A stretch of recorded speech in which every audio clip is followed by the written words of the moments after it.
Digestion system है ना, पाचन तंत्र, इसको आप मतलब इसमें जितने एंजाइम है ना उसको आप बहुत सॉलिड पढ़ना, तो 1 मार्क्स आपका क्या हो जाएगा, बिल्कुल 100% कवर हो जाएगा, क्योंकि क्वेश्चन आना ही है, एंजाइम से आना है, तो ये क्वेश्चन कवर।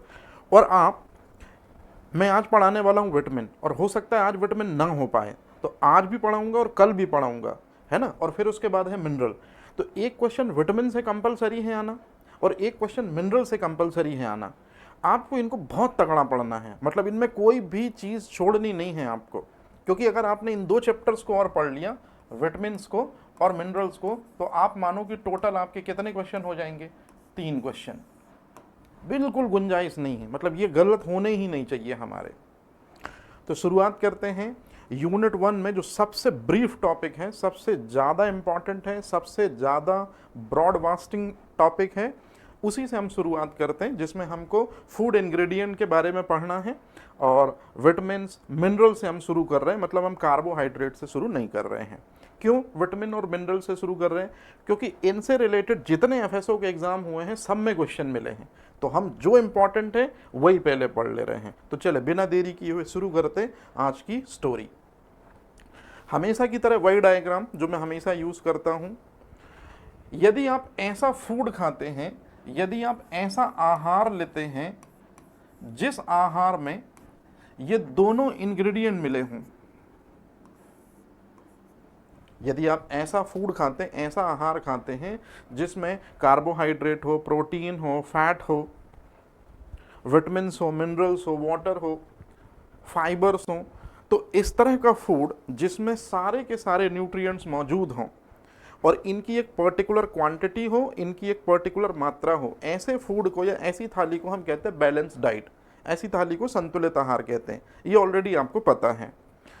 इसी फूड में जब हम खाना खाते हैं तो फूड में जो न्यूट्रिएंट्स होते हैं उनको 2 कैटेगरीज में डिवाइड किया गया है, कि फूड में जो ज़्यादा मात्रा में चाहिए, जिनको ज़्यादा मात्रा में हम कंज्यूम करते हैं या इनटेक करते हैं, वो कहलाते हैं मैक्रो या दीर्घ पोषक तत्व, और जो हमारे भोजन से थोड़ी मात्रा में भी यदि उपलब्ध हो जाएं तो हमारा काम हो जाएगा, इनको कहते हैं माइक्रो न्यूट्रिएंट्स। और इसी कैटेगरी में आप खुद देख सकते हो कौन आ रहा है, विटामिन आ रहा है, कौन आ रहा है, मिनरल्स आ रहा है, वाटर भी आ रहा है, लेकिन आप उसको भी छोड़ दो। अब सुनिए मुद्दे की चीज। पहला क्वेश्चन, स्टूडेंट जिसको आप कह रहे हो माइक्रो न्यूट्रिएंट्स, इसी को कहते हैं सूक्ष्म आहार कारक, और इसी को हिंदी में कहते हैं सूक्ष्म पोषक तत्व। तो सूक्ष्म पोषक तत्व, और इसी को कहते हैं सूक्ष्म, माफी चाहता हूं, सूक्ष्म कह रहा हूं, सहायक पोषक तत्व भी कहते हैं। मतलब आपको बस ध्यान ये रखना है कि पोषक तत्व जो हैं उसके अलावा भी एक और वर्डिंग चलती है, डाइटरी सब्सटेंस, आहार कारक, बस इतना ध्यान रखना है। मतलब जो विटामिन है वो सहायक पोषक तत्व भी है और सूक्ष्म पोषक तत्व उसी के दरअसल में सिनोनिम है, तो ये थोड़ा सा ध्यान रखना है आपको।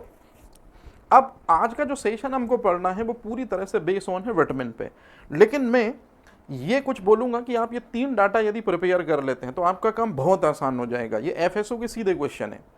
यदि हम ऐसा खाना खाने बैठते हैं, मतलब ये हमारी फूड है, मतलब हमारी थाली है, तो यदि हम ऐसा खाना खाने बैठते हैं जिस थाली में से कार्बोहाइड्रेट का परसेंटेज इतना यदि हो, या जिस थाली में कार्बोहाइड्रेट की इतनी मात्रा हो, जिस थाली में प्रोटीन का इतना परसेंटेज हो, जिस थाली में फैट का इतना परसेंटेज हो, ऐसी थाली बैलेंस डाइट की थाली कंसीडर की जाएगी।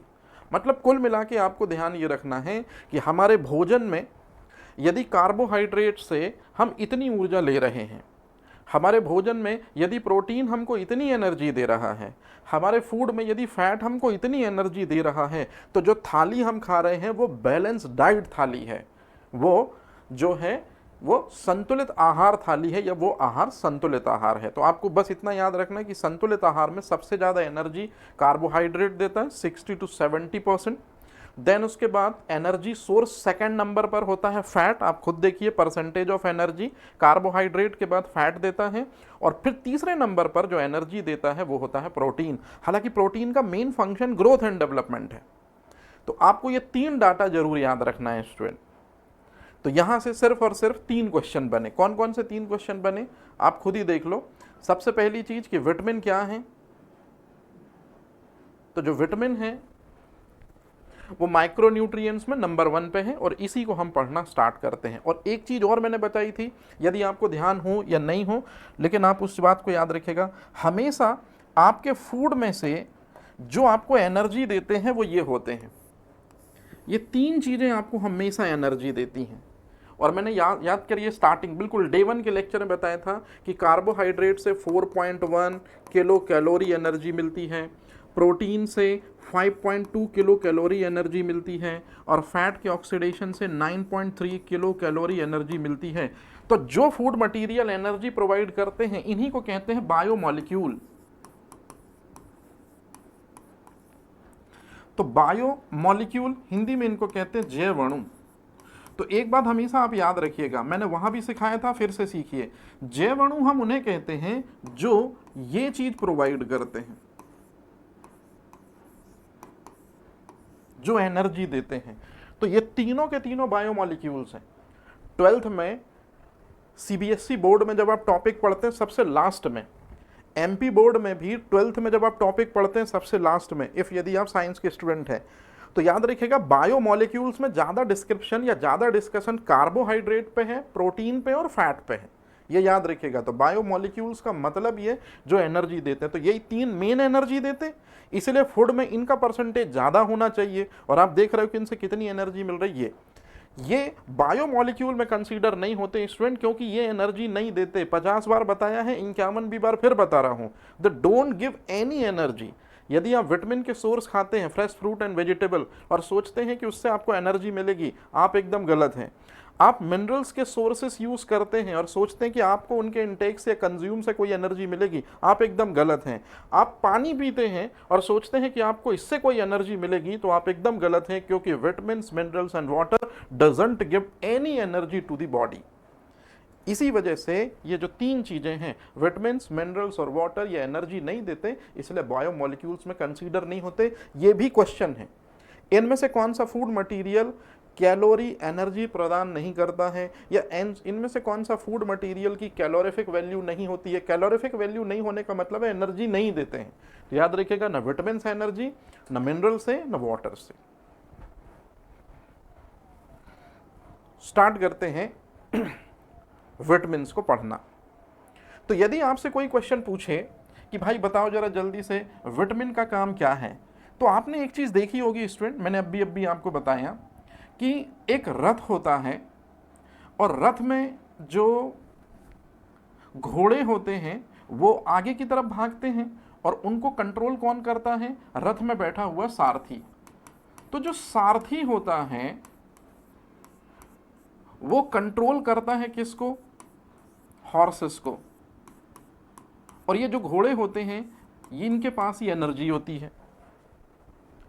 तो जिस तरह से रथ के घोड़ों को कंट्रोल करता है सारथी, बिल्कुल सेम इसी तरह से मैंने आपको सिखाया था। बताइए एनर्जी कौन प्रदान करता है, तो एनर्जी फूड मटेरियल में होती है सबसे पहले कार्बोहाइड्रेट के पास, सेकंड नंबर पर एनर्जी होती है फैट के पास, और प्रोटीन से भी एनर्जी मिलती है, लेकिन उसको हम मेन एनर्जी सोर्स में काउंट नहीं करते। सिर्फ 2 ही फूड इंग्रेडिएंट हमको एनर्जी देते हैं, the first one carbohydrate and second fat. तो पहले नंबर पे कार्बोहाइड्रेट से और दूसरे नंबर पे फैट, इन दोनों से हमको क्या मिलती है स्टूडेंट, एनर्जी मिलती है। इन दोनों से हमको क्या मिलती है, ऊर्जा मिलती है। और जो चीज इन दोनों को एनर्जी देने के लिए कंट्रोल करेगा वही होगा विटामिन। मतलब आप इसको बिल्कुल ऐसे समझ सकते हैं स्टूडेंट, जिस तरह से जो सारथी होता है वो रथ के घोड़ों को कंट्रोल करता है, और रथ के घोड़े मतलब एनर्जी, बिल्कुल उसी तरह से जो विटामिन्स होते हैं वो कार्बोहाइड्रेट और फैट जो एनर्जी सोर्स होते हैं, इनको एनर्जी देने के लिए कंट्रोल करते हैं। मतलब यदि आपको सिर्फ और सिर्फ लगता है कि यदि आप स्टार्ची फूड खा लेंगे, मतलब कार्बोहाइड्रेट खा लेंगे, यदि आप फैट खा लेंगे तो आपको एनर्जी मिल जाएगी, बिल्कुल सही है। लेकिन एक चीज़ और याद रखिएगा, थोड़ा बहुत विटामिन का भी बॉडी के अंदर जाना जरूरी है, क्योंकि यही वो इंग्रेडिएंट है जो इन दोनों को बोलता है कि आप एनर्जी प्रोवाइड करिए बॉडी को। इसी वजह से ये जो वर्ड लिखा हुआ है स्टूडेंट, ये है मोस्ट आईएमपी क्वेश्चन। अगर आपसे कोई पूछे कि बताइए विटामिन क्या है, ये है विटामिन। उपापचयी क्रियाओं का नियंत्रक कहा जाता है, मेटाबॉलिक एक्टिविटी का कंट्रोलर कहा जाता है विटामिन को। क्यों कहा जाता है? क्योंकि फैट और कार्बोहाइड्रेट जो एनर्जी प्रोवाइड कर पाते हैं वो विटामिन के हस्तक्षेप से या विटामिन की वजह से ही कर पाते हैं। इसलिए आप लोगों ने कभी ना कभी ऐसा सुना होगा स्टूडेंट, याद करिए, आप लोग जब खाना खाते हैं तो सैलड जरूर खाते हैं, या आप लोग खाना खाते हैं तो उसके पहले जूस जरूर पीते हैं, या आप लोग जब खाना खा लेते हैं तो कुछ समय बाद जूस जरूर पीते हैं। क्यों पीते हैं? तो जूस जो होता है वो वेजिटेबल्स का बनता है या फ्रूट का बनता है, और वेजिटेबल और फ्रूट ही तो दरअसल में विटामिन के मेन सोर्स हैं। तो आप इस तरह से वेजिटेबल लेकर, मतलब सैलड लेकर, जूस लेकर आप अपनी बॉडी के अंदर क्या भेज रहे हैं? विटामिन। और विटामिन इसीलिए भेज रहे हैं ताकि इन दो से आपको क्या मिल सके? एनर्जी मिल सके। और इसी वजह से ये जो वर्ड है आप याद रखेंगे कि कंट्रोलर ऑफ मेटाबॉलिक एक्टिविटी। और दूसरी सबसे इंपॉर्टेंट चीज, कुछ विटामिन ऐसे होते हैं जो कि आपके बोन और आपके टीथ के डेवलपमेंट में सबसे ज्यादा यूजफुल होते हैं। ये फूड सेफ्टी ऑफिसर का क्वेश्चन है झारखंड का। इसका आंसर मैं आपको अभी क्लियर कर दे रहा हूं। स्टूडेंट, आपने एक चीज पढ़ी होगी कि आपके जो दांत होते हैं, मतलब जो टीथ होते हैं, और आपकी जो बोन होती है, मतलब आपकी जो हड्डी होती है,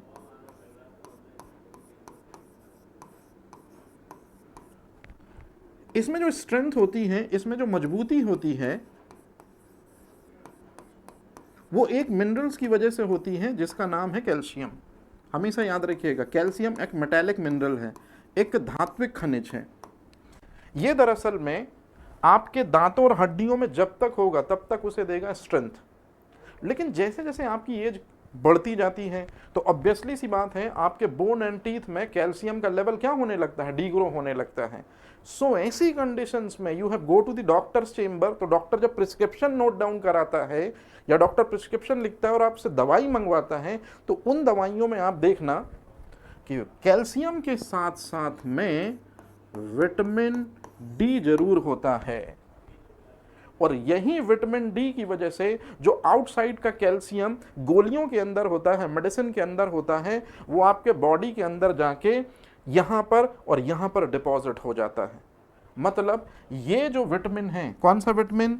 विटामिन डी जो है, जल्दी से बताइए, बोन में और टीथ में किस चीज को एब्जॉर्ब कराने में महारत रखता है, या किसकी वजह से बोन एंड टीथ में कैल्शियम का एब्जॉर्प्शन हो पाता है? विटामिन डी की वजह से।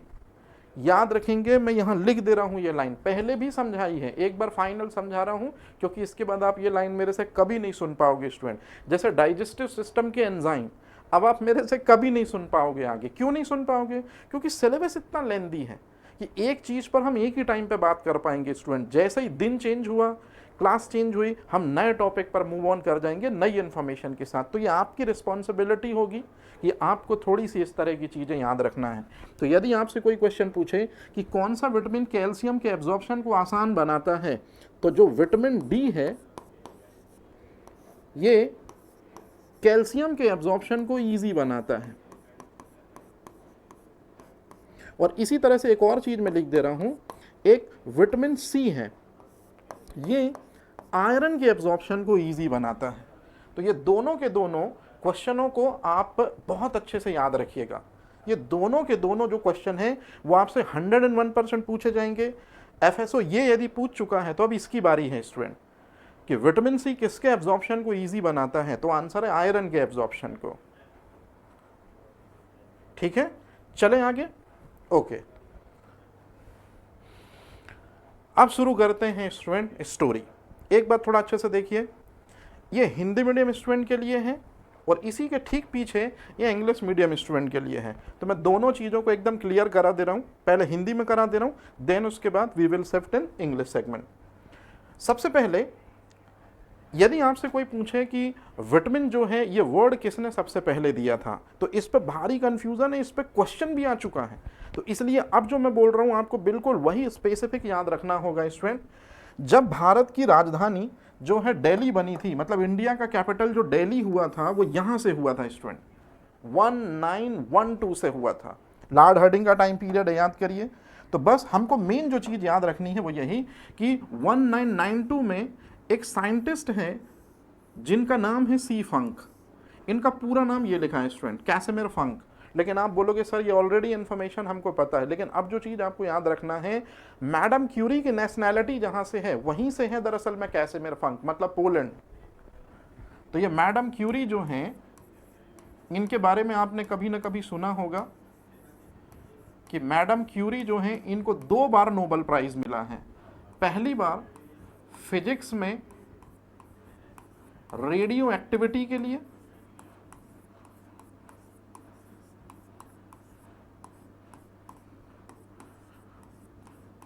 और दूसरी बार मैडम क्यूरी को केमिस्ट्री में नोबेल प्राइज मिला है जब इन्होंने पिचब्लेंड ओर से, पिचब्लेंड अयस्क से रेडियम एक्सट्रैक्ट किया था। और पहली बार जो नोबेल प्राइज मिला है मैडम क्यूरी को वो 1903 में मिला है, पहली बार किसी फीमेल को, और दूसरी बार 1911 में मिला है।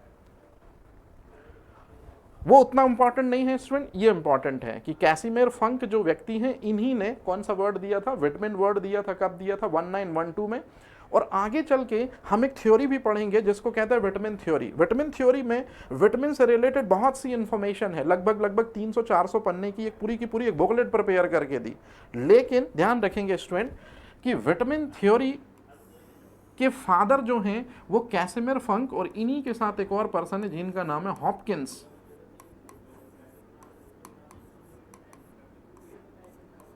तो यहां 2 चीजें हैं, vitamin word was given by Casimir Funk in 1912 और vitamin theory was given by 2 scientist. The first one is Funk also and second one is Hopkins. याद रखना ये चीज। चलते हैं आगे। विटामिन्स जो हैं ये एक सहायक आहार कारक है। सहायक आहार कारक का मतलब ये चीज जो मैं आपको स्टार्टिंग में समझा रहा था कि जो विटामिन्स हैं आप अच्छे से देख लीजिए वो किस कैटेगरी में आते हैं, वो आते हैं माइक्रो की कैटेगरी में। और जो चीज माइक्रो की कैटेगरी में आती है वो कभी भी आपको ये चीज नहीं देगी। फिर बोल रहा हूं, vitamin doesn't gives you any energy, minerals doesn't gives you any energy, and 1 गिलास पानी पीने से कितनी किलो कैलोरी एनर्जी मिलती है? आंसर है 0। तो ये बात आप याद रखेंगे। तो जो भी चीज सहायक आहार कारक होंगे, जो भी चीज सहायक पोषक तत्व होंगे, सूक्ष्म पोषक तत्व होंगे, माइक्रो न्यूट्रिएंट्स होंगे, वो एनर्जी नहीं देंगे। और यही मतलब है कहने का फंक का। जो फंक ये वर्ड बोल रहे हैं कि ये डाइटरी सब्सटेंस है, दरअसल में इसका मतलब है कि ये चीज जो है विटामिन्स, ये आपकी बॉडी को किसी तरह की कोई एनर्जी नहीं देंगे। इसके बाद ये 1 लाइनर फैक्ट जिसको आपको याद रखना है स्टूडेंट, सबसे पहले किस विटामिन की डिस्कवरी हुई? इस पे इंटरनेट की दुनिया में हर स्लाइड अपने अपने स्तर पर बवाल करती है। हर एक स्लाइड का अपना एक पर्टिकुलर आंसर है। कोई विटामिन सी को राइट मानता है, कोई विटामिन ए को राइट मानता है, लेकिन अकॉर्डिंग टू एफएसओ सिलेबस, जैसे कि हमने देखा डिस्कवरी ईयर के हिसाब से देखें तो first discovered vitamin, the award goes to vitamin A जिसका नाम है रेटिनॉल। और जिसके लास्ट में ऑल होता है, याद करिए वो कैसा ग्रुप वाला होगा? अल्कोहल। तो आपसे क्वेश्चन पूछेंगे कि इनमें से कौन सा विटामिन जो है वो अल्कोहल ग्रुप से रिलेटेड है? तो आंसर है रेटिनॉल, क्योंकि उसके लास्ट में ऑल आता है, मतलब अल्कोहल। तो ये आप थोड़ा सा ध्यान रखिएगा। डिस्कवरी कब हुई है? 1913 में। अच्छा, जो सबसे पहले डिस्कवर होगा वही तो सबसे ओल्डेस्ट होगा, तो ये थोड़ा सा ब्लफ क्वेश्चन है। फर्स्ट डिस्कवर्ड विटामिन ही सबसे ओल्डेस्ट विटामिन होगा, ये ओनली ऑन क्या किया गया है? एक तरीके का ब्लफ, ताकि आप कंफ्यूज हो जाएं और कुछ नहीं, जबकि है 1 लाइनर स्टेटमेंट।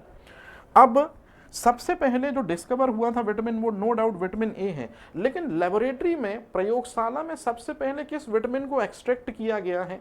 तो मैं आपको एक बात बता दूं, राइस जो होता है, चावल जो होता है, जैसे कि मैं यहाँ पर बना दे रहा हूँ स्टूडेंट, ये राइस है। जनरली आपने राइस को देखा होगा कि राइस वाइट कलर का होता है, लेकिन राइस के ठीक ऊपर एक येलोइश कलर की फिल्म होती है, और ये येलोइश कलर की फिल्म ही दरअसल में विटामिन B1 की लेयर होती है। परंतु कई लोगों को ऐसा लगता है कि विटामिन B1 की लेयर दरअसल में इम्प्योरिटी या कंटामिनेशन शो करती है। इसी वजह से यदि वाइट राइस रख दिया जाए और ये येलो राइस रख दिया जाए विटामिन B1 कंटेनिंग, तो कई बार लोग नासमझी की वजह से, है ना, नॉलेजेबल वीकनेस की वजह से वो क्या करते हैं, इस चावल को चूज नहीं करते, जबकि ये वून है, ये वरदान है नेचर का, और वो वाइट चावल की तरफ शिफ्ट हो जाते हैं। तो दरअसल में क्या होता है स्टूडेंट, पॉलिश होती है, और पॉलिश में क्या किया जाता है कि ऐसे चावल को जिनके ऊपर विटामिन B1 की लेयर होती है, इनको पॉलिशिंग सेंटर ले जाया जाता है, और पॉलिशिंग सेंटर में इन्हीं चावल के ऊपर जो विटामिन B1 की लेयर है, इसी को क्या कर दिया जाता है, एक्सट्रैक्ट कर दिया जाता है, तो फिर एकदम वाइट चावल आ जाएगा। इसी तरह का प्रोसीजर सबसे पहले अपनाया गया, और लेबोरेटरी में सबसे पहले जो विटामिन एक्सट्रैक्ट किया गया, यही है विटामिन B1, जिसका साइंटिफिक नाम है थायमिन। तो आपसे हमेशा क्वेश्चन अगर कभी पूछें, इंटरव्यू पैनल पे तो पूछते हैं कि राइस की आउटर मोस्ट येलोइश कलर की लेयर जो होती है वो कौन से विटामिन की तरफ इंडिकेशन शो करती है? आंसर है विटामिन B1। मतलब इंडिया में ज्यादातर लोग जो वाइट राइस यूज कर रहे हैं या कंज्यूम कर रहे हैं, इसका मतलब उनमें विटामिन B1 नहीं है उन राइस में। और अगर राइस में विटामिन B1 नहीं है तो वो ऐसा चावल कंज्यूम कर रहे हैं जिस वजह से उनको आगे चल के थायमिन की डेफिशिएंसी होगी, और थायमिन की डेफिशिएंसी होगी तो होगा बेरी और होगा पॉलीन्यूराइटिस। तो याद रखिएगा, ये क्वेश्चन भी आपसे पूछा जा सकता है कि यदि चावल के ऊपर या राइस के ऊपर येलोइश कलर की फिल्म हटा दी जाती है और ऐसे चावल को कंज्यूम किया जाता है तो फिर कौन सी बीमारी होने के चांसेस ज़्यादा हैं? तो आंसर है बेरी या पॉलीन्यूराइटिस। और सबसे लास्ट में जब हम विटामिन सेगमेंट पढ़ रहे हैं, तो यदि मैं आपको पहले ही बता दूं कि किंग ऑफ विटामिन किसे कहते हैं, तो किंग ऑफ विटामिन कहलाता है विटामिन C। ध्यान रखिएगा, फर्स्ट डिस्कवर्ड विटामिन है। सर बेरी क्या होता है? बेरी जो है वो दो तरह का होता है, अभी मैं आगे बताऊंगा। बेरी वेट बेरी भी होता है और ड्राई बेरी भी होता है। एक बेरी का रिलेशन हार्ट से है, तो हार्ट में ब्लड होता है, तो वो हो गया वेट बेरी। और दूसरा बेरी का रिलेशन है नर्व से, न्यूरॉन से, तो वो हो जाएगा ड्राई बेरी। अभी सिर्फ आप दो वर्ड याद रखना कि जब भी मैं बेरी वर्ड बोलूंगा तो या तो दिल अफेक्टेड होगा या तो नर्व्स अफेक्टेड होंगी, मतलब ब्रेन अफेक्टेड होगा। और आगे इसके बारे में और डिटेल से मैं बताता हूं। जैसे एक कॉमन, जैसे आयुष पूछ रहे हैं, सिम्टम बता सकता हूं। आप लॉन्ग लास्टिंग यदि सिटिंग करते हैं तो आपने देखा होगा आपके पैरों पर झुनझुनी सी होने लगती है, अजीब सी सेंसिटिविटी सी महसूस होने लगती है। वो सेंसिटिविटी दरअसल में डिस्टर्बेंस हो रहा है। किसका डिस्टर्बेंस हो रहा है? नर्व्स का। नर्व्स में से इंपल्स जनरेट होते हैं जो एक न्यूरॉन से दूसरे न्यूरॉन में कैचअप होते हैं। तो कहीं ना कहीं विटामिन B1 की वजह से बहुत ज़्यादा जो है वो सेंसेशन क्रिएट करते हैं, झंझनाहट क्रिएट करते हैं। अभी मैं बताऊंगा आगे क्या है पॉलीन्यूराइटिस, है ना। तो यदि आपसे कोई क्वेश्चन पूछे कि किंग ऑफ विटामिन किसे कहते हैं, तो आंसर है विटामिन C। अच्छा, विटामिन C का साइंटिफिक नाम क्या है? Ascorbic acid. और ध्यान रखिएगा, एस्कॉर्बिक के बाद एक वर्ड बोला मैंने एसिड, तो आपसे इंटरव्यू पैनल पर क्वेश्चन 101% पूछेंगे कि उस विटामिन का नाम बताओ जिसका नेचर एसिडिक है, तो आंसर है विटामिन C। और विटामिन C की डिस्कवरी कब हुई है? 1928 में। किसने डिस्कवरी की है? एल्बर्ट जेंट ने की है। और सबसे इंपॉर्टेंट चीज, फर्मेंटेशन प्रोसेस के थ्रू विटामिन A को हम बिल्कुल इजीली जो है वो ऑब्टेन कर सकते हैं, एक्सट्रैक्ट कर सकते हैं। तो ये भी क्वेश्चन है स्टूडेंट, याद रखना है। लेकिन सबसे इंपॉर्टेंट चीज, जितनी भी आपने फ्रेश फ्रूट और वेजिटेबल सुनी है स्टूडेंट, यदि फ्रेश फ्रूट एंड वेजिटेबल को जैसे ही हीट के कांटेक्ट में लाते हैं, जैसे ही टेम्परेचर के कांटेक्ट में लाते हैं, सबसे पहले वेजिटेबल में से या फ्रूट में से जो विटामिन सरेंडर करता है अपने आप को, वो विटामिन C कहलाता है। सबसे लीस्ट, सबसे कम सेल्फ लाइफ जो होती है वो इन्हीं की होती है। हमारे घरों में जो भी सब्जियां फ्राई होती हैं, एटलीस्ट 30 मिनट तक तो हम क्या करते हैं, उनको वार्म करते हैं। 30 मिनट तो हम उनको वाटर के साथ में क्या करते हैं, उनको गर्म करते हैं। और ऐसा करने पर जो है विटामिन C उन वेजिटेबल में सबसे पहले जो है वो दम तोड़ देता है। तो ये भी आप याद रखेंगे कि सबसे लीस्ट जो सेल्फ लाइफ है वो विटामिन सी की है या विटामिन सी के इंग्रेडिएंट की है। अब आप खुद देखिए स्टूडेंट, कहने के लिए यहाँ सिंगल पेज था, लेकिन लगभग 5 से 6 क्वेश्चन मिले आपको, तो थोड़ा सा प्रिपेयर होके अच्छे तरीके से इसको पढ़िएगा। इंग्लिश मीडियम के स्टूडेंट के हिसाब से बात करें तो बिल्कुल सिंपल सी कहानी ये है कि विटामिन वर्ड जो है वो सबसे पहले सी फंक ने दिया था 1912 में, जब दिल्ली कैपिटल बना था इंडिया का। और विटामिन के लिए फर्स्ट टाइम सी फंक ने ही एक स्टेटमेंट यूज किया था, ऑक्सिलरी फूड फैक्टर, या इसी को कहते हैं ऑक्सिलरी न्यूट्रिएंट्स। और ऑक्सिलरी वही होगा जो don't give any energy after consuming this type of food in your body. तो ये इंपॉर्टेंट चीज है। कैसिमिर फंक पोलैंड से हैं, जहां से मैडम क्यूरी हैं, और कैसिमिर फंक जो है इन्हीं के साथ में एक पर्सन है जिसका नाम है हॉपकिंस। और ये दोनों के दोनों साइंटिस्ट जो हैं इनको कहा जाता है फादर ऑफ विटामिन थेरेपी। तो विटामिन थेरेपी जो है वो किन दो साइंटिस्ट ने दी थी, तो हॉपकिंस एज वेल एज फंक ने दी थी। फर्स्ट डिस्कवर्ड विटामिन, जो सबसे पहले डिस्कवर्ड होगा वही सबसे ओल्डेस्ट होगा। आंसर है विटामिन ए। और विटामिन ए का साइंटिफिक नाम क्या है, रेटिनॉल। और लास्ट में ये ऑल है, तो ये क्वेश्चन भी आपसे पूछते हैं स्टूडेंट कि उस विटामिन का नाम बताइए जिसमें फंक्शनल ग्रुप एल्कोहल उपस्थित हो, या उस विटामिन के बारे में समझाइए जिसमें एल्कोहल उपस्थित होता है। तो आप याद रखिएगा ये विटामिन ए ही है जिसमें एल्कोहल प्रेजेंट होता है। ये चीज सबसे पहले लेबोरेटरी में कौन सा विटामिन एक्सट्रैक्ट किया गया, राइस के थ्रू। तो आंसर है विटामिन B1, जिसका साइंटिफिक नाम क्या है स्टूडेंट, थायमिन। और ये चीज जो है ये ऑलरेडी पूछा गया क्वेश्चन है कि the outer most yellow layer of rice, जो राइस की येलोइस लेयर है, ये चीज जो मैंने अब भी थोड़ी देर पहले आपसे ये बताई कि ये व्हाइट कलर में तो राइस है, लेकिन उसके ऊपर जो विटामिन B1 की लेयर है येलोइस कलर की या स्लाइटली येलोइस कलर की, यही है थायमिन। तो यही क्वेश्चन अगर आपसे पूछें कि the outer most yellow layer of rice क्या कहलाती है, कौन सा विटामिन होती है, ये कहलाती है थायमिन।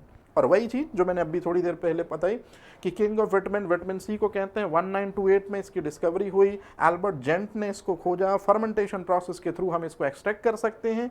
और सबसे शॉर्ट या सबसे लीस्ट सेल्फ लाइफ होती है विटामिन सी की। यहां तक क्लियर है कहानी। अब चलते हैं मेन बॉडी पे। जब भी हम विटामिन को पढ़ना स्टार्ट करते हैं तो विटामिन का एक क्लासिफिकेशन पढ़ते हैं जो बचपन से आपके दिमाग में सेट है कि विटामिन दो तरह के होते हैं, या विटामिन के 2 टाइप्स में क्लासिफिकेशन को कंसीडर माना जाता है। एक वाटर सॉल्युबल विटामिन, दूसरा फैट सॉल्युबल विटामिन।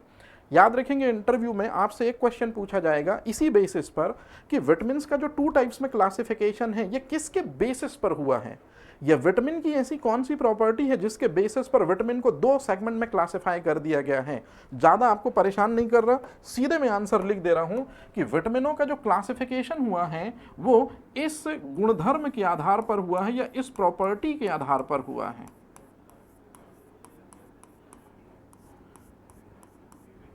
मतलब on the basis of solubility. तो सॉल्युबिलिटी के बेसिस पर, घुलनशीलता के बेसिस पर विटामिन 2 टाइप में या 2 कैटेगरीज में डिवाइड है। The first one water soluble vitamin. और वाटर सॉल्युबल विटामिन में कौन आते हैं, तो वाटर सॉल्युबल विटामिन में आप अच्छे से देखिए, एक आता है विटामिन सी और दूसरे आते हैं जितने भी विटामिन बी हैं।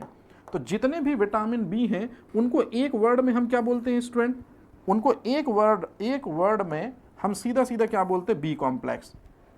कोई कंफ्यूजन तो नहीं। अभी बी कॉम्प्लेक्स पे हम बात करेंगे। पहले मैं आपको एक बात बता दूं, हिंदी मीडियम स्टूडेंट थोड़ा सा याद रखेंगे ये चीज को। वाटर सॉल्युबल विटामिन में यदि पहला सेगमेंट हमको कंफर्म है कि बी कॉम्प्लेक्स, जिसमें सारे विटामिन बी आ जाते हैं, लेकिन यहाँ एफएसओ में थोड़ा सा स्टैंडर्ड आपको पढ़ना होगा, उनमें भी डिवीजन है और इसी से एक क्वेश्चन आएगा। इसी वजह से इस चार्ट को मैंने रखा, अदरवाइज वही बता देता मैं आपको। तो बी कॉम्प्लेक्स में सारे के सारे विटामिन बी आ जाएंगे। अब आप खुद अच्छे से देखिए, विटामिन सी जो है ये बी कॉम्प्लेक्स नहीं होगा। यही क्वेश्चन है स्टूडेंट, आपसे क्वेश्चन पूछते हैं नॉन बी कॉम्प्लेक्स कौन सा विटामिन है, तो ये जो वर्ड लिखा हुआ है यही एफएसओ का क्वेश्चन भी है और यही आपसे पूछा भी जाता है। तो नॉन बी कॉम्प्लेक्स विटामिन है विटामिन सी, जिसका नेचर एसिडिक होता है। साइट्रस फ्रूट में पाया जाता है, स्पेशली आंवला वगैरह में इसका रिचेस्ट सोर्स देखने को मिलता है। अब चलते हैं बी कॉम्प्लेक्स पे। बी कॉम्प्लेक्स को तीन कैटेगरीज में डिवाइड किया है, जिसमें से ये वाली कैटेगरी हमारे लिए उतनी इंपॉर्टेंट नहीं है, लेकिन आप ये दो कैटेगरी अच्छे से देखो। मैंने शुरू में सिखाया है आपको कि vitamin doesn't gives you any energy, but now we have going to the classification, और इसी क्लासिफिकेशन में जब आप बी कॉम्प्लेक्स को अच्छे से देखते हैं तो पाते हैं कि विटामिन B1 जिसका साइंटिफिक नेम है थायमिन, विटामिन B2 जिसका साइंटिफिक नाम है राइबोफ्लेविन, विटामिन B3 जिसका नाम है नियासिन, विटामिन B7 बायोटिन को कहते हैं, और पैंटोथेनिक एसिड कहते हैं विटामिन B5 को। दे गिव्स यू एनर्जी, ये एनर्जी रिलीज करते हैं लेकिन लिटिल बिट, लेकिन करते तो हैं। इसी वजह से ये क्वेश्चन भी है कि कौन से बी कॉम्प्लेक्स एनर्जी रिलीज करते हैं, तो आपको ये नाम याद रखने होंगे स्टूडेंट, ठीक है, थोड़ा सा ध्यान रखेंगे। और ये है आपके एफएसओ का क्वेश्चन जो मेरे को आपको बताना था, कौन से B complex haemopoietic profession show करते हैं, या कौन से जो विटामिन है बी कॉम्प्लेक्स वो रक्त निर्माण क्षमता के लिए उत्तरदायी होते हैं। मतलब आपके बॉडी में ब्लड फॉर्मेशन के लिए रिस्पॉन्सिबल जो विटामिन होते हैं उसमें फॉलिक एसिड मतलब विटामिन B9 भी आएगा, और विटामिन B12 मतलब साइनोकोबालामिन भी आएगा। तो याद रखेंगे कि ये दोनों के दोनों जो हैं वो हीमोपोएटिक विटामिन में कंसीडर होते हैं। हीमोपोएटिक विटामिन का मतलब है जो हमारी बॉडी के अंदर जाके रेड बोन मैरो और येलो बोन मैरो में से आरबीसी, डब्ल्यूबीसी और प्लेटलेट के प्रोडक्शन को स्टिमुलेट करते हैं, मतलब इन्हीं की वजह से रक्त निर्माण हो पाता है। तो याद रखिएगा, प्रेगनेंसी के टाइम पे डॉक्टर्स क्यों बी कॉम्प्लेक्स देते हैं गर्ल्स को, या सॉरी लेडीज को, शायद आप समझ में आए आपको, ये है वो रीजन। पैराडॉक्सिन और इनके बारे में कुछ भी इंपॉर्टेंट नहीं। अच्छा, अब एक थोड़ी सी चीज मेरी बात समझिए। वाटर सॉल्युबल विटामिन की एक सबसे बड़ी खासियत है कि वाटर सॉल्युबल विटामिन जो हैं ये हमारी बॉडी में कभी परमानेंट स्टोर नहीं होते हैं स्टूडेंट। जैसे आपने कोरोना के टाइम पे लिमसी खाई है, लिमसी मतलब विटामिन सी, तो आपने देखा होगा कि आपने लिमसी खाई और कुछ समय बाद आप जब यूरिन करने जाते थे तो आपके यूरिन में एक अजीब सी स्मेल थी। जनरली वो ऑर्डर होता अमोनिया की वजह से, लेकिन एक थोड़ा सा और अजीब सा ऑर्डर था, विटामिन सी की वजह से था। साथ ही साथ में जब आप बीकोसूल वगैरह खाते हैं, बीकोसूल में बी कॉम्प्लेक्स होता है, और फिर 1 घंटे बाद आप यूरिन जाइए तो आपको एक अजीब सा ऑर्डर, अजीब सा स्मेल मिलता है आपके यूरिन में से। तो ये बात आप याद रखेंगे हमेशा इन पॉइंट के जरिए कि वो विटामिन जो हमारी बॉडी में स्टोर्ड नहीं होते हैं, यूरिन की हेल्प से हमारी बॉडी से रिमूव आउट हो जाते हैं, वो विटामिन है विटामिन बी कॉम्प्लेक्स और विटामिन सी। तो ये दोनों के दोनों ही क्वेश्चन है स्टूडेंट, आपको इनको भी याद रखना है कि कौन से विटामिन हमारी बॉडी में स्टोर्ड नहीं होते। तो ना सी स्टोर्ड होता हमारी बॉडी में, ना बी स्टोर्ड होता हमारी बॉडी में। और यूरिन के जरिए, अच्छा यूरिन की एक चीज आपने कभी ना कभी सुनी होगी, मैं यहां लिख देता हूं स्टूडेंट, यूरिन में 95% वाटर होता है। मतलब आपकी यूरिन दरअसल में एक तरह का पानी ही तो है। तो जब भी आप विटामिन बी कॉम्प्लेक्स या विटामिन सी खाते हैं तो वो यूरिन में क्या हो जाते हैं, मिक्स हो जाते हैं, और यूरिन में मिक्स मतलब 95% वाटर में वो डिसॉल्व हो गए, और जैसे ही आप फ्रिक्वेंट यूरिनेशन के लिए बैठे वो बॉडी से रिमूव आउट हो गए। तो ये फिर दो क्वेश्चन कि ह्यूमन बॉडी में कौन से विटामिन जो है वो स्टोर्ड नहीं होते हैं, मानव शरीर में कौन से विटामिन संग्रहित नहीं होते हैं, और यूरिन की सहायता से, मूत्र के सहायता से शरीर से बाहर एक्सक्रीट आउट कर दिए जाते हैं। आंसर है वाटर सॉल्युबल विटामिन, ध्यान रखेंगे, इंपॉर्टेंट है। अब चलते हैं यहां फैट सॉल्युबल विटामिन, इसके अंतर्गत एक न्यूमोनिक चलता है एडैक, ADEK, साइंटिफिक नाम आपको याद होंगे। लेकिन इसमें मेरे को एक नई चीज आपको सिखानी है स्टूडेंट कि विटामिन ए का साइंटिफिक नाम है रेटिनॉल। रेटिनॉल से क्या क्वेश्चन बनेगा वो आपके माइंड में क्लियर हो गया।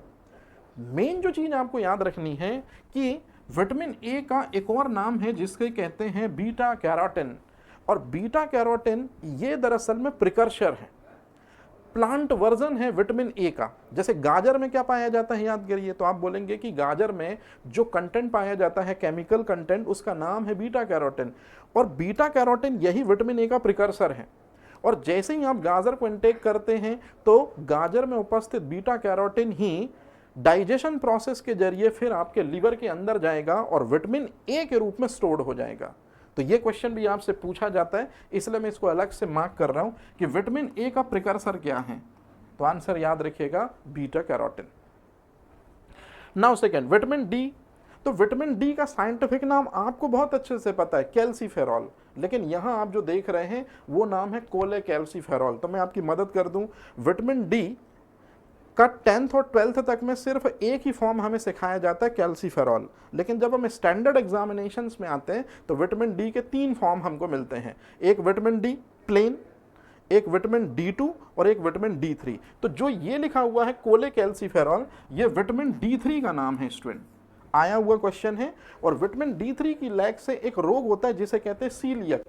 तो मैं यहीं पर लिख दे रहा हूं, आगे इसके बारे में मैं आपको बताऊंगा कि एक डिसीज होती है स्टूडेंट, सीलियक डिसीज, ये सीलियक रोग।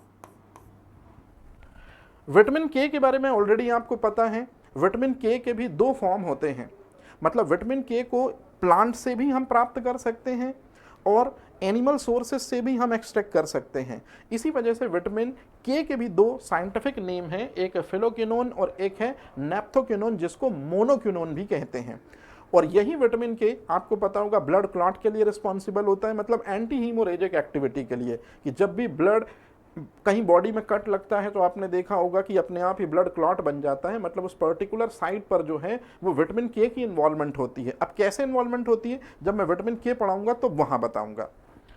लास्ट में है विटामिन ई। विटामिन ई का एक ही साइंटिफिक नाम है जो हर एग्जाम में पूछा जाता है, नाम है टोकोफेरॉल। लेकिन मैं आपको एक चीज बोलूंगा कि आप इस वर्ड को हमेशा याद रखना, क्योंकि एफएसओ जितने भी हुए हैं उसमें विटामिन ई से रिलेटेड जो क्वेश्चन पूछा गया है वो क्वेश्चन ये है, हाईएस्ट एंटीऑक्सीडेंट प्रॉपर्टी किस विटामिन के पास होती है, सबसे नेचुरल तरीके से फूड आइटम्स में किस विटामिन का स्पेक्ट्रम काफी ब्रॉड होता है। तो आंसर है स्टूडेंट विटामिन ई। तो विटामिन ई जो है वो खाद्य पदार्थों में आपको बहुत ज्यादा मिलेगा, इसी वजह से फूड मटेरियल में सबसे ब्रॉड स्पेक्ट्रम विटामिन ई का है। और vitamin E antioxidant property show करता है।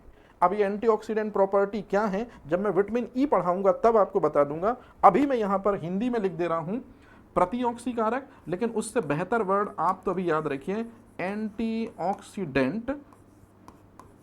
एंटीऑक्सीडेंट प्रॉपर्टी यही शो करता है। और अब आती है कहानी। कई बार जब हमको बोला जाता है कि बेटा आप घी या तेल खाइए, तो आप लोगों को जो हमारा समाज है या हमारी सोसाइटी है उसने इस तरह से डरा के रखा हुआ है कि घी और तेल खाइए का मतलब है कि आप लोग घी और तेल ना के बतौर ही खाते हैं।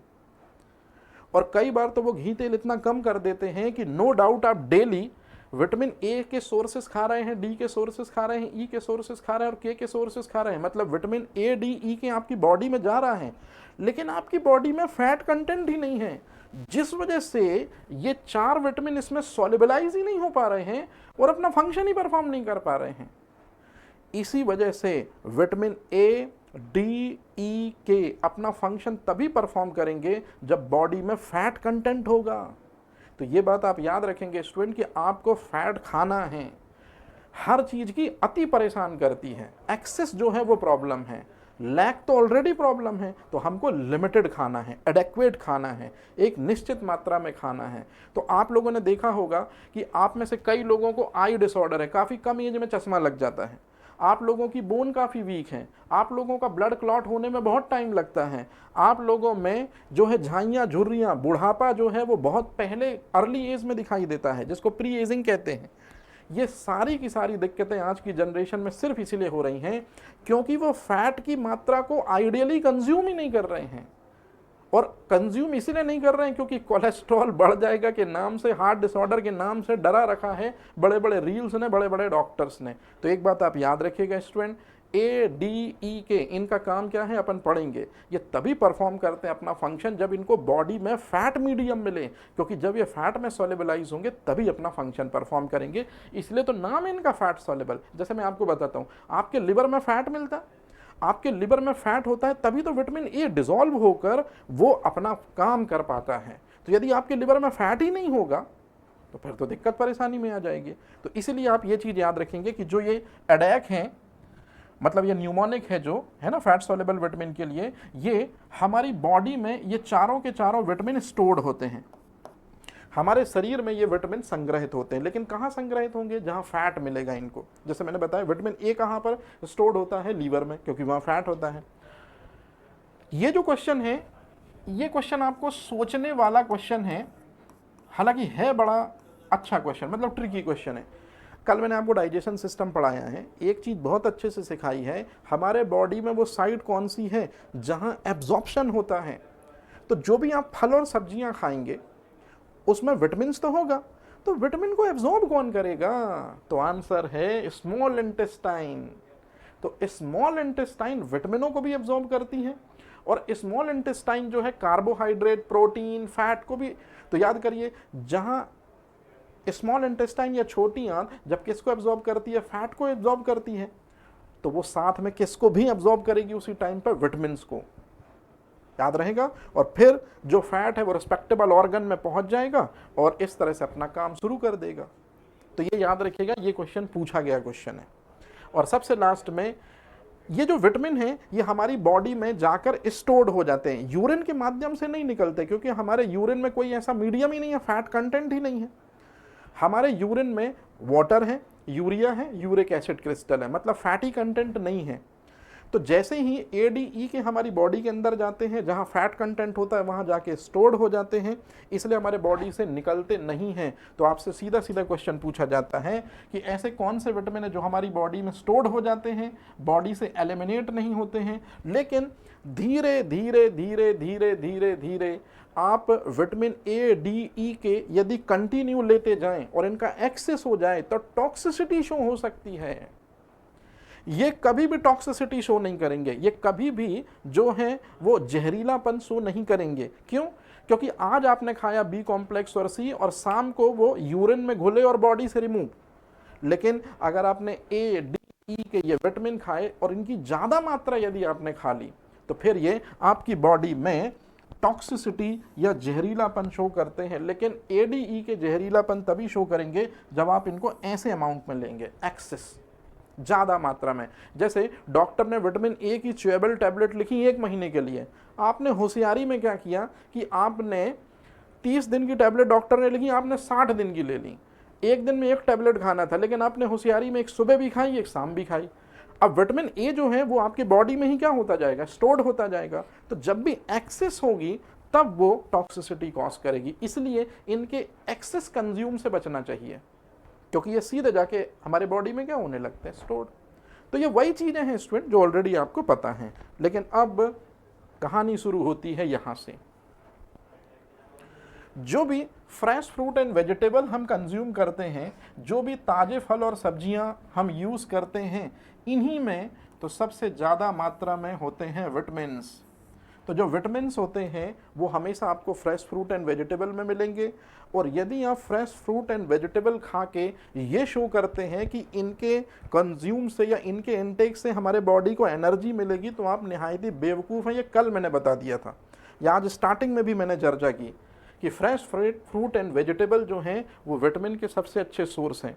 तो जब विटामिन से ही हमारी बॉडी को कोई एनर्जी नहीं मिलती है, तो फिर फ्रेश फ्रूट एंड वेजिटेबल से भी हमारी बॉडी को कोई एनर्जी नहीं मिलेगी। तो ये दोनों के दोनों वन लाइनर फैक्ट हैं। इनको थोड़ा सा आप याद रखिएगा कि किन के, आपको 4 ऑप्शन दिए जाएंगे, किन के कंज्यूम करने से हमारी बॉडी को कोई एनर्जी नहीं मिलती, कार्बोहाइड्रेट, प्रोटीन, फैट, विटामिन। तो कौन सा आंसर आप टिक करोगे वो आप मेरे से बेहतर अब समझ गए होगे। ये कुछ ऐसे क्वेश्चन हैं जो FSO में देखे गए हैं स्टूडेंट।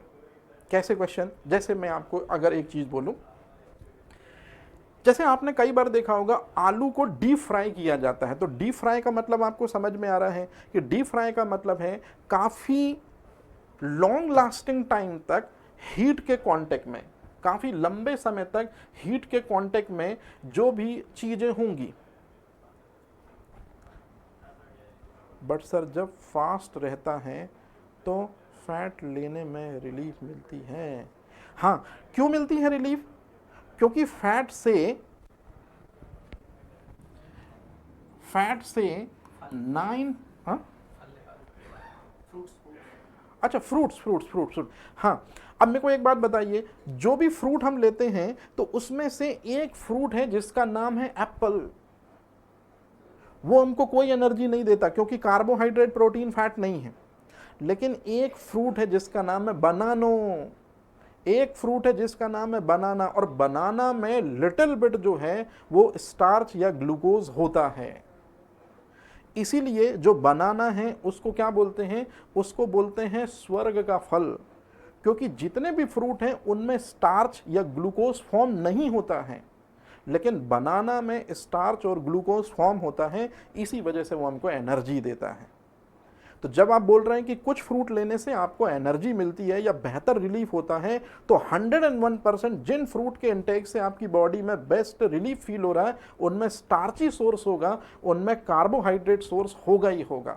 और अगर कार्बोहाइड्रेट सोर्स नहीं होगा तो फिर फैटी सोर्स होगा, फैटी सोर्स नहीं होगा तो फिर प्रोटीनियस सोर्स होगा, क्योंकि ये तीन चीज़ें ही एनर्जी दे सकती हैं। अदरवाइज ज़्यादातर फ्रूट जो होते हैं वो कार्बोहाइड्रेट प्रोटीन फैट लेस होते हैं, क्योंकि फ्रेश फ्रूट एंड वेजिटेबल में ज़्यादा क्या होता है, विटामिन और मिनरल्स होते हैं। क्लियर हो गया आयुष?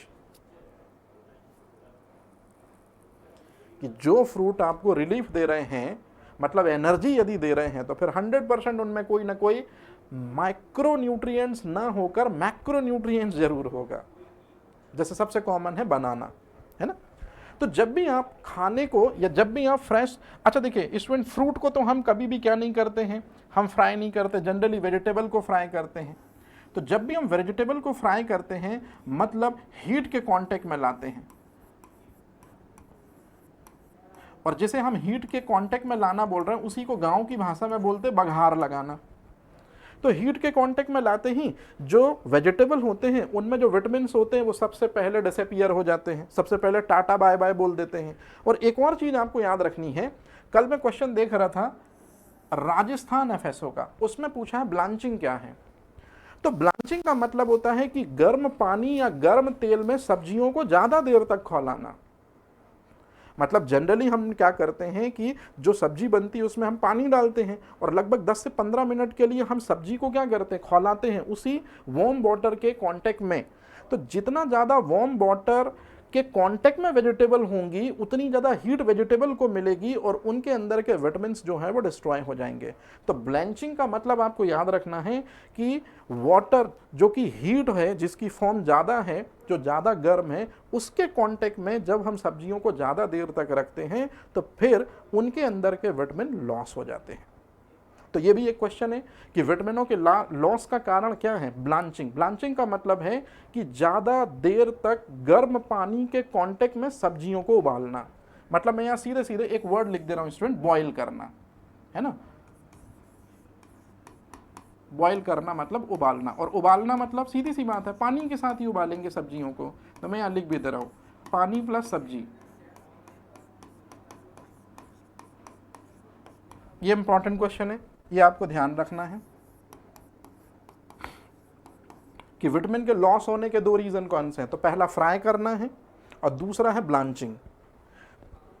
ये क्वेश्चन सीधा सीधा क्वेश्चन है। जब हम सेब को या अनानास को कट करते हैं स्टूडेंट या छीलते हैं तो ऐसी कंडीशंस में भी उनसे विटामिन जो है वो लैस होते हैं। तो कौन सा विटामिन लैप्स होता है, आंसर है विटामिन सी।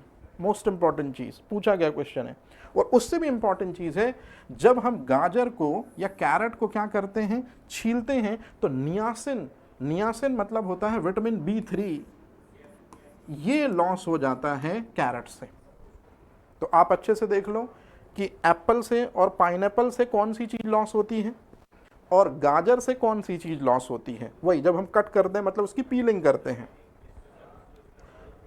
अब सवाल पैदा होता है कि यदि कोई फूड मटेरियल है जिसमें विटामिन कम हो गए हैं, या हम जिस तरीके की टेक्निक यूज़ करते हैं उन तरीके की टेक्निक से विटामिन्स जो हैं वो सब्जियों में या न्यूट्रिएंट्स में कम हो जाते हैं, तो कौन कौन सी ऐसी टेक्निक हैं जिनके जरिए हम अपने फूड आइटम्स में विटामिन्स की क्वालिटी को इम्प्रूव कर सकते हैं, इन्हेंस कर सकते हैं। तो मैं आपको पढ़ा चुका हूँ आप आज जाके फोर्टिफिकेशन वाला लेक्चर देखिएगा, आपको एकदम समझ में आ जाएगा। और उसी फोर्टिफिकेशन के लेक्चर में सबसे लास्ट में जब मैंने ख़त्म किया है तो वहाँ एनरिचमेंट के बारे में भी समझाया, संवर्धन के बारे में भी समझाया है। तो ये फोर्टिफिकेशन और एनरिचमेंट मतलब संवर्धन, ये दो ऐसी प्रोसेस हैं जिनके जरिए फूड मटेरियल्स में विटामिन्स और मिनरल्स को ऐड ऑन करके न्यूट्रिटिव एबिलिटी बढ़ाई जा सकती है। जैसे हमारे पास चावल है, चावल के ऊपर विटामिन ए को डाला जा सकता है और विटामिन डी को भी डाला जा सकता है, या हमारे पास आटा है उसमें बहुत से विटामिन को ऐड किया जा सकता है। यही प्रोसेस तो फूड फोर्टिफिकेशन कहलाती है। और जब हम किसी फूड प्रोडक्ट को बना रहे होते हैं और उसमें से विटामिन्स जो हैं वो काफ़ी कम हो जाएं, तो जिस मेथड के जरिए कम हुई न्यूट्रिएंट्स में से विटामिन के लेवल को राइज कराया जाता है उसे इनरिचमेंट कहते हैं। तो ये दो तरीके हैं जिनके जरिए विटामिन का लेवल जो है वो न्यूट्रिएंट्स में इंक्रीज किया जा सकता है। तो याद रखिएगा ये चारों के चारों पूछे गए क्वेश्चन है, इसलिए बड़े आराम से अपन ने टाइम लिया। अब स्टूडेंट इसके बाद यहाँ से चीज़ें थोड़ी सी इंपॉर्टेंट हैं, तो सेशन को आज यहीं रहने देते हैं। हाँ बिल्कुल, गोल्डन राइस। अब गोल्डन राइस में ऑलरेडी क्या है, विटामिन ए है। गोल्डन राइस में विटामिन ए है। और याद करिए मैंने आपको किसी न किसी, बिल्कुल सही है, वो भी एग्जाम्पल होगा। लेकिन आपसे एफएसओ में क्वेश्चन क्या पूछा जाएगा कि गोल्डन राइस के अंदर जो विटामिन ए है वो कहाँ से आया। तो याद करिए मैंने लेक्चर में बताया था कि डैफोडिल प्लांट से 2 जीन लेते हैं, डैफोडिल प्लांट्स के 2 जीन, और एक इरविनिया बैक्टीरिया है उससे 1 जीन लेते हैं। तो टोटल 3 जीन, इनको राइस के एंडोस्पर्म में जब हम डालते हैं तब बनता है विटामिन ए। तो आयुष आपको ये याद रखना है। अब गोल्डन राइस से काम नहीं चलेगा कि golden rice genetically modified crops है या गोल्डन राइस जो है परजीनी फसल है, ट्रांसजेनिक क्रॉप है। आपको याद रखना होगा कि गोल्डन राइस में नॉर्मल राइस से 23 time more beta carotene capacity है। मतलब साधारण चावल से 23 गुना ज़्यादा बीटा कैरोटीन क्षमता है गोल्डन राइस में। कहाँ से आई वो क्षमता, ये है एफएसओ का क्वेश्चन। तो गोल्डन राइस में 3 जीन इंसर्ट किए जाते हैं। मतलब नॉर्मल राइस जो होता है उसमें 3 जीन इंसर्ट किए जाते हैं। पहला जीन जो इंसर्ट किया जाता है वो कौन सा है, डैफोडिल प्लांट्स के 2 जीन और इरविनिया बैक्टीरिया का 1 जीन। कई बार वो पूछते हैं कि गोल्डन राइस में कौन से बैक्टीरिया का जीन इंसर्ट किया जाता है, तो आप बीटी बैंगन और बीटी कॉटन वाले बैक्टीरिया को टिक करके आ जाते हो। बिल्कुल गलत। बीटी बैंगन, बीटी कॉटन, ये बैसिलस thuringiensis बैक्टीरिया, और गोल्डन राइस में बीटी बैक्टीरिया का कोई रोल नहीं है, यहां इरविनिया बैक्टीरिया चलता है। क्लियर है ये चीज। अब इसके बाद हम देखेंगे स्टूडेंट का 2 मिनट। कोई क्वेश्चन तो नहीं है यहां आयुष, कोई क्वेश्चन हो तो बताओ दिलेरी से। मैं बोल क्या रहा था, समझ में आया? मतलब बिल्कुल सही कह रहा हूं, मैं टोक नहीं रहा हूं, लेकिन जो रियलिटी है वो समझ लो आप, वो बहुत इंपॉर्टेंट है। ठीक है, चलिए, थैंक यू।